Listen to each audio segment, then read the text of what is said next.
I am so excited. I can't wait to share where we are today.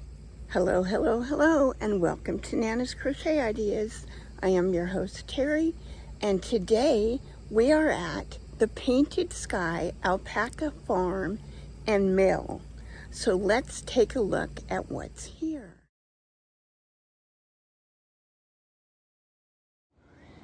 As you see, there is the mill. That is where they actually take the alpaca fiber and will show us how they turn it into yarn. And as you can see, I don't know if you can see, there's Donna in there already visiting with some alpaca. Let's go see what she's found.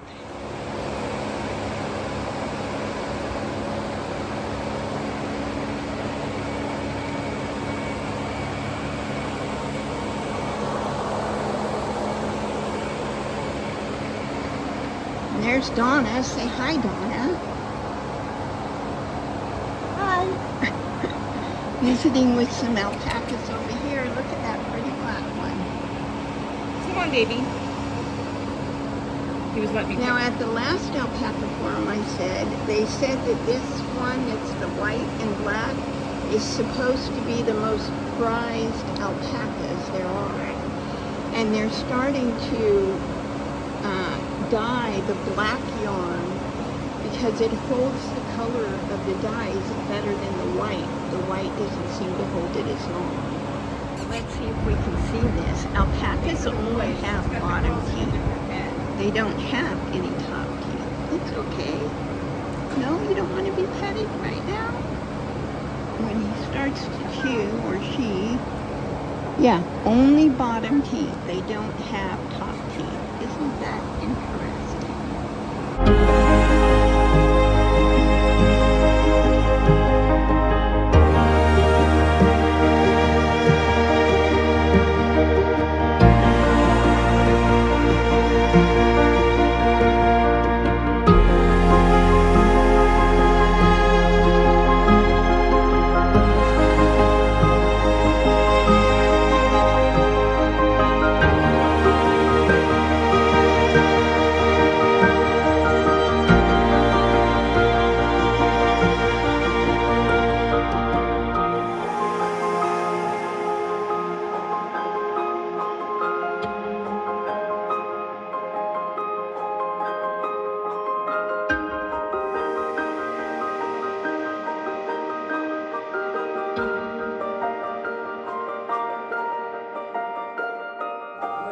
A fiber mill, not a breeding mill, and that means that we breed for fiber.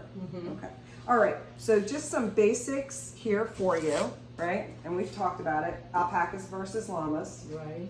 You can see alpacas are significantly smaller than llamas. And llamas' ears, they call them more the banana ears. Okay. Yeah. So they're much more on the top of their head, where the alpacas are a little bit more on the side. Right. So that's kind of cool. The other thing too is Robin talked about Wakaya versus Surrey. So the Wakayas, we have Wakayas here on the farm, and they're all the big puffy teddy bear looking kind. The Surreys are the ones that have more like this, the dreadlocks, the stringlets. Okay. Yeah. And then, so when we get into that world, what I'm going to do is I'm going to pass this around. This is Wakaya. Go ahead and feel that. Oh wow. Okay.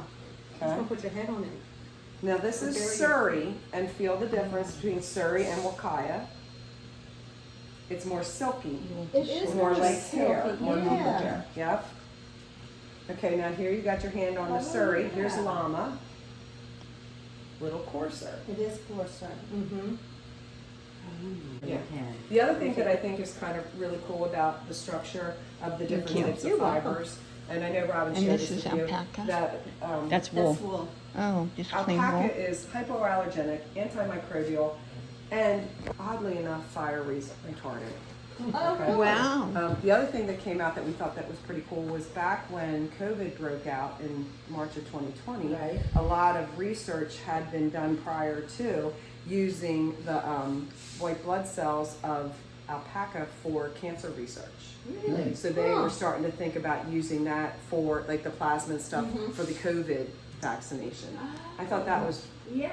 really, really cool. Yeah. Really it cool, is. really different. Yeah. As far as the structure of the fibers, what I think is neat is, well, let me ask the question: how many times have you worn something made of wool? And first of all, things are beautiful, right? Right. And you buy it, and you put it on, and you're like, oh, I love it, and then all of a sudden, Yes. Yeah, Mhm. yeah, right? Well, that's happened to all of us, right? Mhm. Okay. The reason why, and I thought this was pretty cool, because I didn't learn that until we met them and we came to the mill and we started learning more about it. So if you were to look at a fiber of wool versus a fiber of alpaca, inside the wool fiber are these shards that go in, little microscopic shards. Oh, okay, Okay. yeah. Alpaca doesn't have that. So now your body produces heat. The heat goes into the fiber. The fiber expands and it pushes out the shards. Hmm. You Oh, itch. Yeah. Okay, Okay. that makes sense. Fiber goes in. The warm air goes into the fiber of alpaca. The alpaca fiber swells up, But there's no itch. but no shards. No No shards. itch. That's right. Mhm. So I found that fascinating. That That is is. fascinating. It made That sense is. to me. Yes. The other thing that I think is pretty cool when you think about clothing made out of alpaca is that it doesn't lose its shape. Wool doesn't really lose its shape, right? Cotton does, Oh, yeah. Oh, yeah. Mhm. right? Yeah. You can buy something made of cotton, and 3 or 4 washings later, it certainly doesn't look like it did when you purchased it, Right. right? That's You true. want to know why? Mhm. Because I didn't know this either, which I thought was pretty darn cool. So, Robin, did she talk about the crimp No. structure at all? All right. Well, here are some pieces. Everybody can have a piece to look at. Pat, give everybody a piece. Give everybody a piece of that. Thank you. You're welcome. And what you're looking at, see these little squiggly lines? Yes. That's called crimp. Ah. Remember when we used to crimp our I hair? was gonna say that, Yes. in the hair. Okay. Uh-huh. Crimp gives the fiber, the yarn, memory. Okay? Okay. Cotton does not have crimp. And wool does not have crimp. Wool does have crimp. Wool Yeah, I can has see a it in the shnikey small- load Yeah. of crimp. Yeah. But wool shrinks. It can. Yep. If you hot water. Right, right. It's like felting. Anything like this can be felted. You know, if it's put at a high temperature and agitated too much. So soft. Absolutely. So that's what I thought. The other thing that was pretty interesting. You know, the crimp gives the yarn its memory, and then it also, because there's no shards in it, when it swells up, you just get warm. You don't get itchy. Oh, that's Nice. nice. Okay. So those are some cool factoids Yes, about it. absolutely. The other thing I think is pretty cool is Linda's past life was a graphic designer, and so her big thing to set this mill apart from other mills, not only at the quality of work that they actually produce, because they do a couple extra steps that some other mills don't do, is that she was into color, and she wanted to produce things that had blends and stuff like that. So that's why you see a lot of different things like here. And this is cool because the white was one alpaca, and it was also probably the same alpaca when we took the fleece from it and the yarn. Probably 6 of those skeins were done in green, and then 6 were probably done in white, and then they combined them together. Like you could do them together and get a blend, Right. you know. So it's green. It's, I love the that's sparkle. not alpaca hair. Is that a dye they put? Yeah, in? it's a dye. So she Okay. got into dyeing Okay. yarns, Mhm. and that's what you see down here. You see a lot of yarns that have been dyed, Right. and blended.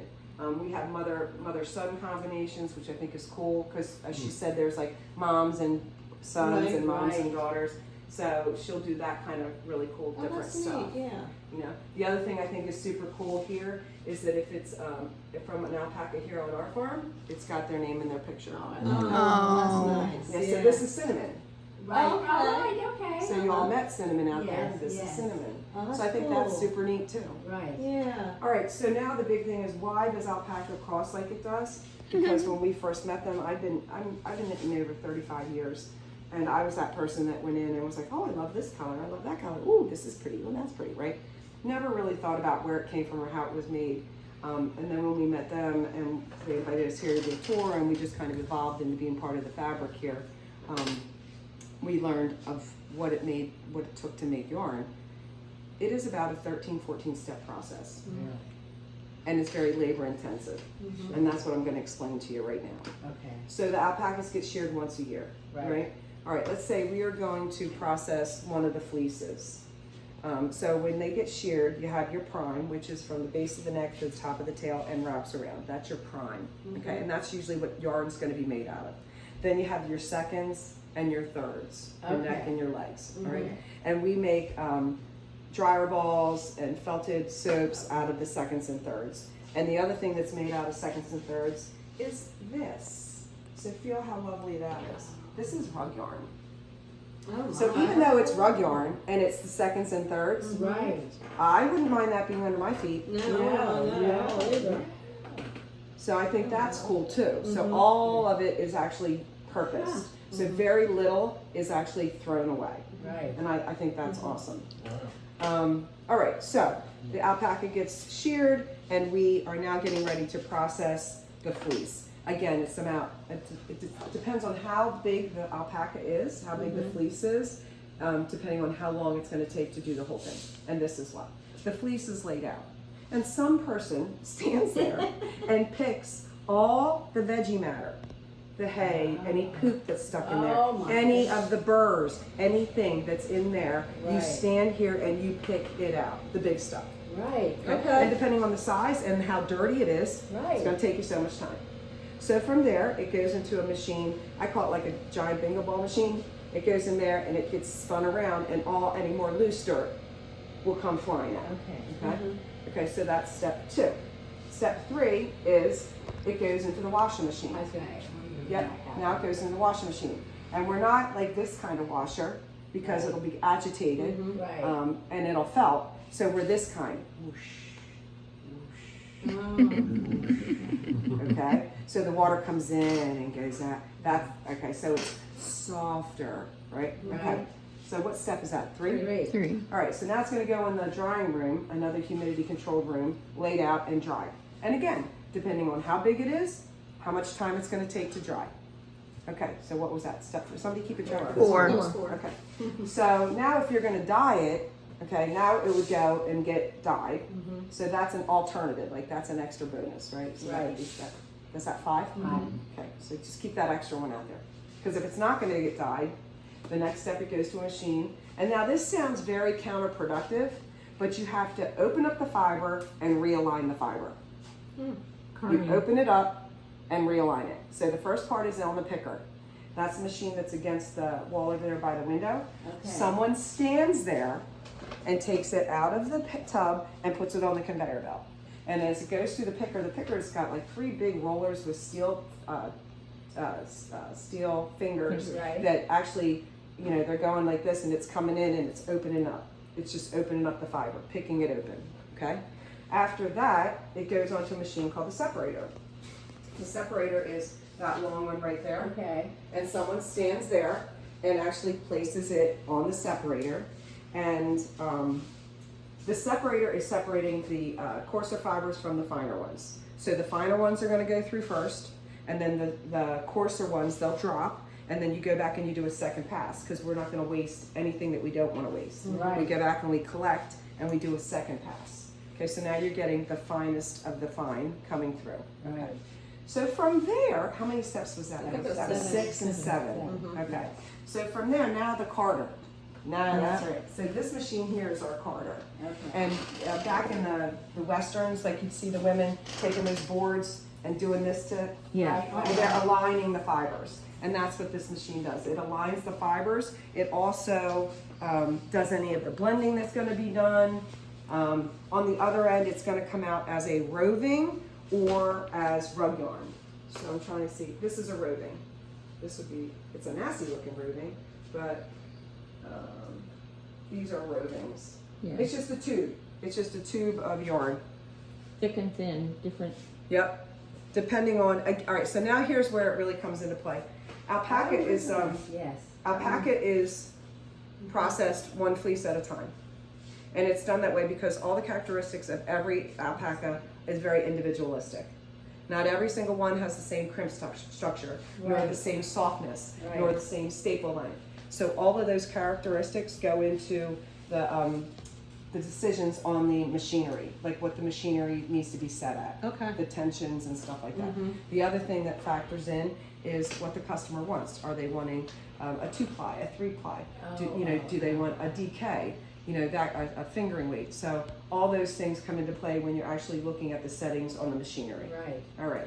So it comes out of the carder and it's lined up pretty nicely, right? Then it goes into a draw frame and it's now pulled out. We have 2 draw frames, so it goes through 2 draw frames. And again, that's stretching out and aligning the fibers, okay, even more. Okay, so we have the draw frame. So now what number I'm at? 8 or 9? 9. Okay. And then now you get to turn it into a strand of yarn. So it goes on the spinner. There's these 2 big bulky machines right here. The farthest one is called the spinner. Right. So a roving comes up through the back, passed in and set up through the equipment. And so 2 rovings make 1 strand of yarn. Oh my. Depending on how thin the rovings are, you Right. might do 3 of these to make 1 strand of yarn. Wow. Then it goes on to the plier. Right. And so if you want a 2-ply, you get the 2 singles, make it a 2-ply. If you want a 3-ply, you take the 2-ply back up and you have a single, and now you make a 3-ply. Okay. Okay?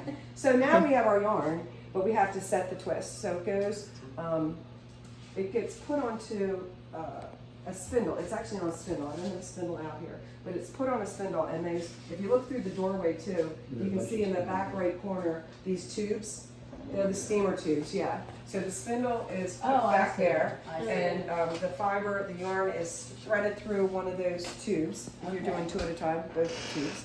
And then it's hooked up to the cone machine, and as you turn the cone machine on, it pulls it down through, and the steam is coming in and steaming the twist. So it goes on the cone, and it's still kind of damp, and now the cone has to go back into the room to dry. And then depending on how the customer wants it, it needs to be skeined, and then it needs to be brought out here for a little bit of time so it can bloom. So change of humidity. Right. Okay, so what did we get? Skirt, bingo ball machine, washer, dry. Picker. Dye. Well, Oh. that's extra. Okay. Picker, separator, carder, draw, spin, ply, set, dry. Spin, skein, Right. bloom. Okay. 15, Wow. possibly 16 if you're gonna dye it. Yeah. So that's why it's as expensive as it is. Now you understand, because it's labor intensive Yes, and it's a yes. process. How many days does it take to do? Depends on the size of the fleece, Okay. but you're looking at 3 to 5.